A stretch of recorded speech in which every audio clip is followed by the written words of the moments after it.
Police uniforms in the United States vary widely due to the nation's tradition of highly decentralized law enforcement. Over time, however, a number of general conventions and styles have become representative of American police fashion. Police officers wear uniforms to deter crime by establishing a visible presence while on patrol, to make themselves easily identifiable to non-police officers of the colleagues who require assistance, and to quickly identify each other at crime scenes for ease of coordination. History. Centralized, municipally managed police departments were unknown in the United States prior to the 1830s. Early law enforcement functions were largely performed by volunteer watchmen as well as elected or appointed constables and sheriffs, who were paid by the fee system for warrants they served. The advent of professional police forces in the United States foreshadowed the introduction of standardized police uniforms.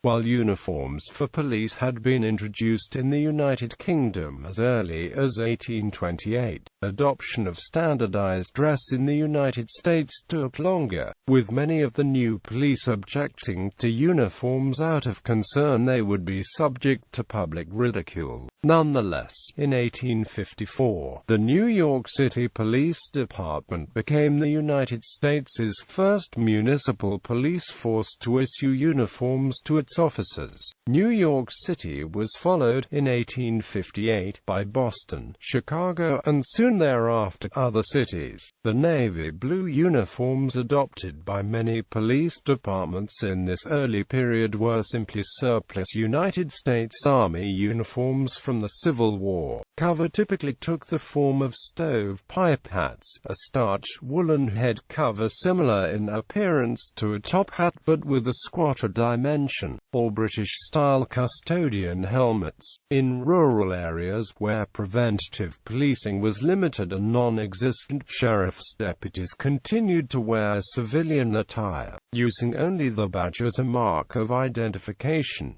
In many states this practice continued well into the following century. The Orange County, California Sheriff's Office, for instance, did not adopt a uniform until 1938. By the early 20th century, the style and form of American police uniforms had essentially settled into its modern pattern of button-up shirts, neckties, slacks and military-style blouses with unbanded collars, all worn with peaked hats. Many early uniforms had loose-fitting jackets that would conceal a police officer's equipment, such as truncheon and sidearm. Beginning in the 1930s, officers more frequently began wearing the personal gear on a Sam Browne belt worn outside the coat for ease of access. One of the biggest evolutionary experiments in police uniform design began in 1969, when the police department in Menlo Park,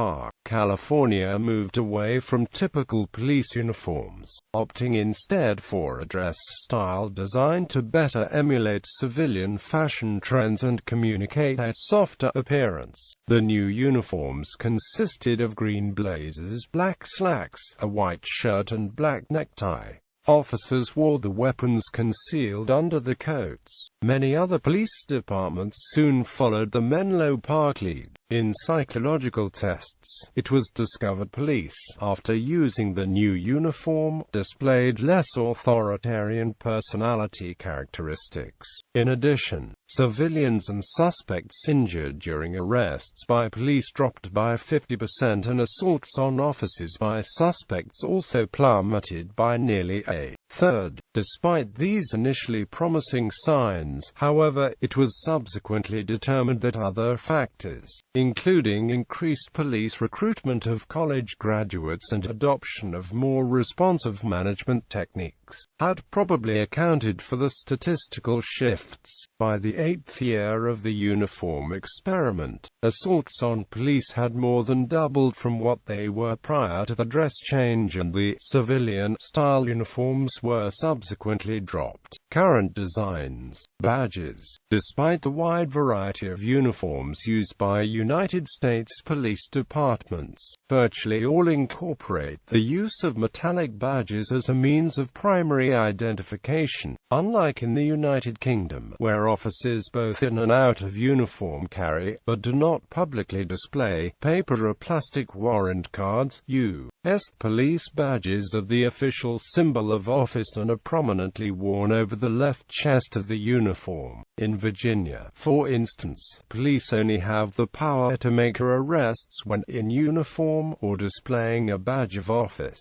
Badges are typically engraved with a unique identification number matched to the officer to whom it is issued. Some departments, most notably the New York City Police Department, traditionally pass individual badges through several generations of police so that current officers can establish a symbolic connection with the retired and deceased officers to whom the badge had previously been issued. In the case of the NYPD, officers who misplace the badge are docked 5 days of vacation time, and many officers wear replica badges to avoid losing their issued badge. Federal law prohibits the sale or purchase of counterfeit police badges, and many states have laws regulating the wearing of metallic badges by persons other than law enforcement. Florida, for instance, prohibits unauthorized persons from wearing or displaying badges if the wearer display would be likely to deceive someone. New York and New Jersey, meanwhile, allow private security guards to wear badges provided they are in the shape of a square and not the more traditional shield or star shape used by police. Badges are usually constructed out of metal with an enamel finish in either a gold and/or silver. As a general rule, the badges issued by county sheriff's offices take the form of a 5, 6, or 7-pointed star, while municipal police have shield-like designs. Following the death of a police officer, other officers will typically cover the badges with a black mourning band. Mourning bands can also be seen worn on May 15th, National Peace Officers' Memorial Day. Patches. Most police uniforms feature shoulder sleeve insignia in the form of cloth patches embroidered with the agency name, logo, or a heraldic device. These patches are displayed either on both shoulders or on just the left shoulder side of the uniform. Uniforms. Individual municipal and county law enforcement agencies in the United States are typically responsible for designing their own uniforms, often with minimal state regulation.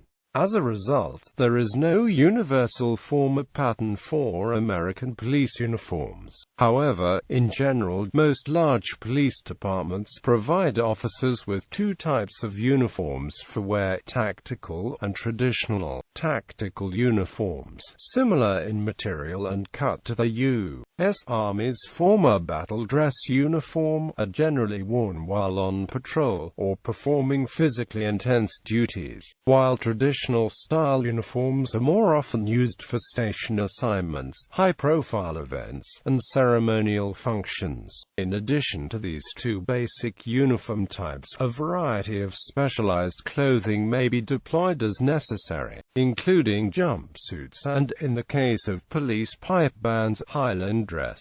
Many police departments restrict the use of tactical uniforms to tactical units, such as SWAT teams, or for special assignments, such as riot control, in order to present a less militarized appearance in day-to-day operations. Municipal police uniforms are typically colored in blue or black, while uniforms worn by sheriff's deputies are more often brown and khaki. Unlike British police, American law enforcement agencies do not usually include white-colored apparel, such as shirts, in the uniforms due to the fact white reflects in the dark and can make police officers more prominent targets for armed criminals during building searches or standoffs. There are, however, many exceptions to this general rule. The Miami Police Department wears white uniform shirts, and senior officers in the New York City Police Department and Philadelphia Police Department have uniforms that also feature white shirts. Headgear. Unlike police in some Commonwealth nations, U.S. police forces subsequently abandoned the custodian helmet by the early 20th century. They had ink incorporated with the uniforms. Today, municipal police forces typically wear peaked hats or, in tactical uniforms,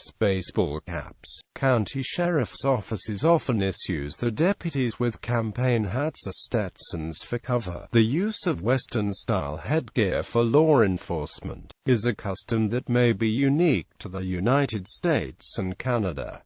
Some departments permit the usage of the hijab for female Muslim police officers. Unique elements. Several United States police forces are known for unique uniform items not commonly used by other departments. Police uniforms in Chicago and Pittsburgh feature peaked hats incorporating the stiletto tartan checkerboard design. The Washington State Patrol and New Mexico State Police wear boaties. Troopers of the Texas Highway Patrol wear cowboy hats as part of their official uniform. Many police departments replace the standard collared shirts and neckties with an ascot when detachments are organized as part of a funeral detail, or color guard. Fourragère and aiguillettes may also be worn.